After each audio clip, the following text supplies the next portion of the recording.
नमस्कार आज्ञा। आज आम जानिबा एक अमूल्य एवं दुर्लभ औषधीय वृक्ष चढ़ईगोड़ी विषय रे, जहाकू इंग्लिश रे पिकॉक चेस्ट ट्री बोली कुआ जाए। यही गछटी मुख्यतः घंच जंगल रे देखिबाकू मिले। यही गछ को चिन्हिबा अति सहज। यही गछ बहुत उच्चा हुए, 40 मीटर पर्यंत लंबा हुए। यार पत्र गुड़िक एकाठी 3 भागरे विभक्त होता है, जहाँ देखिबाकू पक्षीर गोड़ परी लागे।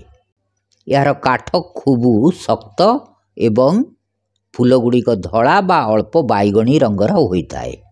आयुर्वेद रे यार छाली एवं पत्र को अनेक जटिल रोग चिकित्सा रे व्यवहार करा जाए। विशेषकर चर्म रोग एवं हाड़ गंठी बात पाई यह एक अव्यर्थ महौषधि।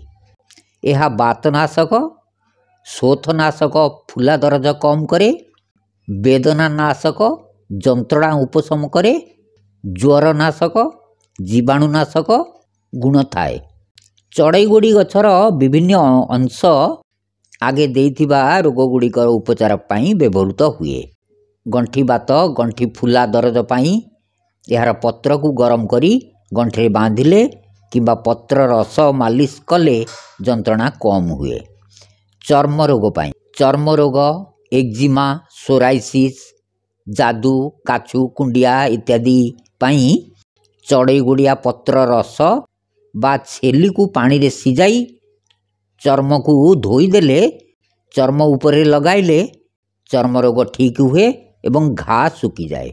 यार छेलीर काढ़ा सेवन कले पुराना ज्वर ठीक हुए। मधुमेह पाई यार पत्रर अर्क रक्त रे शर्करा परिमाण नियंत्रण करिबारे साहाय्य करे। पेट जंत्रणा, वायु दोष, पेट फुलिबा समस्या यार पत्रर रस पाचन प्रक्रिया को सजाड़िबारे व्यवहृत हुए। काश एवं श्वास यार छालर चूर्ण करी महू सहित सेवन कले श्वासनलीर संक्रमण दूर हुए। औषध खाइबार मात्रा यही गछर छाल गुंड 1 ରୁ 2 ग्राम पर्यंत व्यवहार करा जाए। काढ़ा रूप में 10 ରୁ 20 ml काढ़ा पियंती। एथिरे जदि छाली व्यवहार करचंती ताले 5-10 ग्राम छाली नबाकू पड़े। 2 कप पानी रे सिजेइबे, 1 कप अधा रहीगला परे या ताकू पियंती। जदि कफ समस्या अच्छी ताले यही काढ़ारे 2-3टी गोलमरीच गुंड करी पकईदेवाकू हुए। कौन सी गछर सठिक विवरणी जानिया पाई सही गछर वैज्ञानिक नाम जानिबा आवश्यक हुए, कारण स्थानीय भाषार नाम अलग अलग हुए। चढ़ईगोड़ी गछर वैज्ञानिक नाम भाइटेक्स अल्टीसिमा, इंग्लिश रे peacock chest tree, peacock foot tree, tail chest tree. Odia रे चढ़ईगोड़ी गछ, मयूरपादी गछ। स्थानीय भाषा हुए तो अलग होई पारे। आपणकर स्थानीय भाषार नाम कमेंट रे लिखंतु। संस्कृत रे असूला वृक्ष कहती, हिंदी रे 3 पाते पेड़।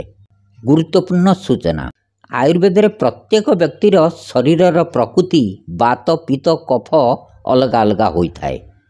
तेणु गर्भवती महिला एवं छोट पिला मानंकु बिना डाक्तरी परामर्श रे यहाकू दियंतु नाही।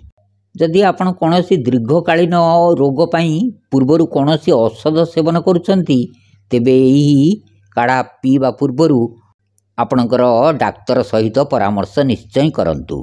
सतर्कता, चढ़ईगोड़ी एक शक्तिशाली वनौषधि। एणु यार आंतरिक सेवन करिवा पूर्वरु सठिक मात्रा जानिबा पाई जने वैद्य बा आयुर्वेदिक डाक्तर का परामर्श नेबा निहाती जरूरी। धन्यवाद।